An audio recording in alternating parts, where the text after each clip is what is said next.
Oh hey home bakers, it's me, it's Jack here, and I thought what we would do is every once in a while go through your comments. Let's see if I can keep this up, shall we? Because I found myself the other day going through answering every single comment and neglecting completely to film anything new. I'd like to answer them all, but at one point I was like, what am I even doing? I was literally doing it all day long. We're at a point now where it just takes that long. And it's mad, and I don't feel like it's practical anymore. So I thought instead I would pop in, have some selected comments here, and we could go through them and answer some of your questions together. Wouldn't that be nice? First question is from Norman. Hi Norman. Hi Jack, enjoy your videos. Thanks for sharing your know-how. No problem.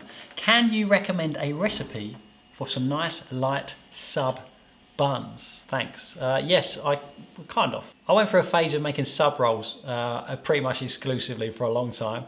Short ones like this with semolina on the outside, nice and soft. And all I did was use a straight white yeasted bread dough, a little bit of olive oil or a little bit of butter to keep things soft. And the true key, a couple of things. One of them was kneading it up really, really well so you get that fine crumb texture inside, and so that has the strength to puff up really nice and big. And secondly, when it comes to baking, I'd bake hot with steam for the minimum amount of time possible so it's baked to the middle. I'm not talking about golden brown on the outside rolls, because by the time it's golden, it's going to be crusty and crispy and not as soft as it could have been. I'm talking about almost under baking it to the point where it's just really, really soft on the inside still, even after the end of baking. Interesting mixed comments on the video 195, I think it was, about loading your bread dough in the oven and turning the oven off to get really nice oven spring. I think it was 195. Gracie says, it works! Nice one, Gracie. I'm so pleased it works. This is one of those things. It's so oven dependent and it's well worth a try, because it might just be the thing that gets you that big massive oven spring that you want. Loads of you are saying it works really well in your ovens. Danny, interestingly, says, I tried this with my bake this morning, didn't work out great. I think most gas stoves still vent out heat and any steam, even when the oven gets turned off.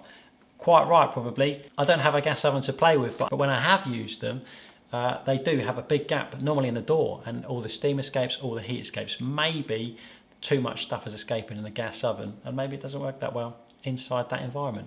Back to the Dutch ovens, Danny goes. Nice one, Danny. Anthony asks, hey Jack, would this work for a tin-baked sandwich loaf as well? Presumably so. Yes, it would. In fact, most breads, I think. I feel the key thing is to have a hot stone in there to hold the heat really nicely. That would really help. But certainly, yeah, I've done it for tinned loaves, I've done it for rolls and things like that. They bloom really nicely. Yesterday, Jeff says, hi Jeff, I baked 2 loaves of sandwich white bread. This table is squeaky, isn't it? Apologies if you can hear this as well. The computer is uploading videos and it always sounds like the fan's going to take off. I baked 2 loaves of sandwich white bread in pans for 1 batch of dough. After the first rise, I split the dough into equal halves, put each into a loaf pan. After the second rise, 1 loaf had risen noticeably more than the other, which remained so after baking. What might I have done to cause this? Let me just check what you said. I split the dough into equal halves. Okay, split the dough into equal halves. That's great. Did you weigh the halves?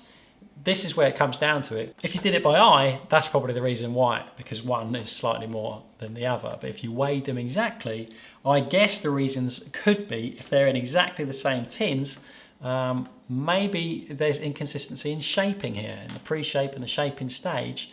Because as much as, certainly with bread, we try and do things exactly the same as the other one, there are inconsistencies that will encourage, maybe the air was knocked out more than the other one, or one was rolled tighter than the other one. Since it happened outside of the oven and inside of the oven, I wouldn't blame the oven. Well, my suspicions say that you didn't weigh it. Did you weigh it? Weigh it. Thomas C. Hey Thomas. Now, why does starting out in a cold oven work? I like it when a comment starts with the word now. It's like, now. Yeah, listen. Of course, there's plenty of YouTubers that make it work for them. Are there bread making YouTubers out there? Don't think there was. But the oven is blasting when you turn it on until it gets to temperature, then stabilizes. So it doesn't make sense to me without blasting and burning the bottoms of the loaves. Good shout, Thomas. Once again, this is down to ovens themselves.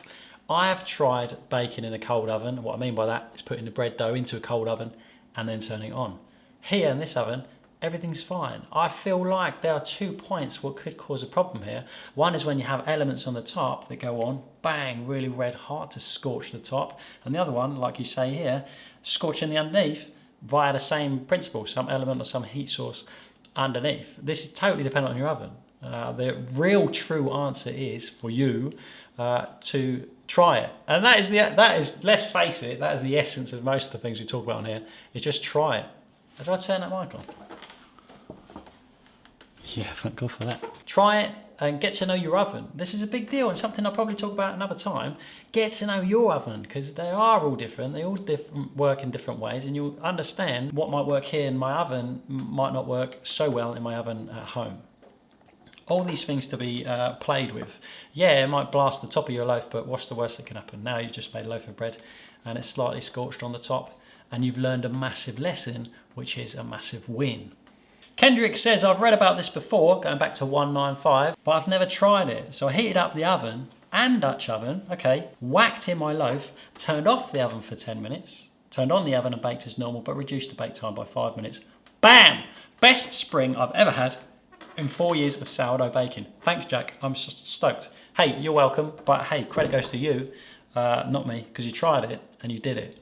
Nice one. Nice one. That answers a lot of other questions as to, hold on a minute, does this work in a Dutch oven? Yeah, Kendrick has done it in a Dutch oven. It worked really well. In a preheated Dutch oven, which, yeah, would work really well, I imagine. I guess in the case of a cold Dutch oven, probably wouldn't work as well because it's thick and the heat's got to penetrate on the inside, and the heat penetrating when the oven is off probably happen less. I don't know, maybe that's worth a go as well. Like literally, who knows? We're all learning here, aren't we? We're all learning here. I know, you know what? One more before we go. Charles, there's one challenge I'm having. I get great oven spring when baking my bread, but then it sags. My bread ends up looking like a mushroom slice when you cut through it. Yeah, we all done that, the mushroom slice, the muffin top bread. I bake using a bread pan. Is there not enough crust forming? Charles, I wouldn't put this down to your crust. Yeah, I guess your kind of logic is that the crust on the outside will hold the shape and stop it from sagging after it comes out of the oven, was it?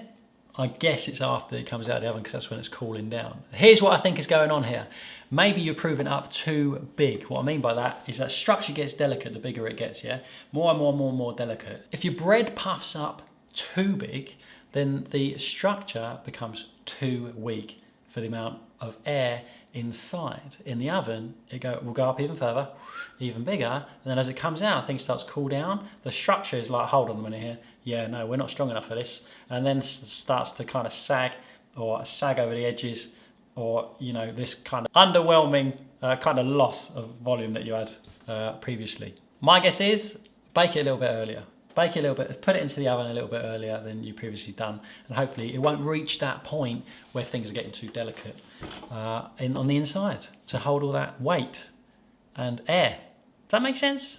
I hope it makes sense. Anyway, hey, if you like this, let me know, and we'll kind of keep doing it. Thanks to everyone who dropped a super thanks recently. That's been activated, and thanks to all patrons as always. And if I can keep this up and do this, well then I feel like it's much better and probably more useful than me just tapping my thumbs on here all day long at all the bazillions of comments. I hope so. Let me know. See ya.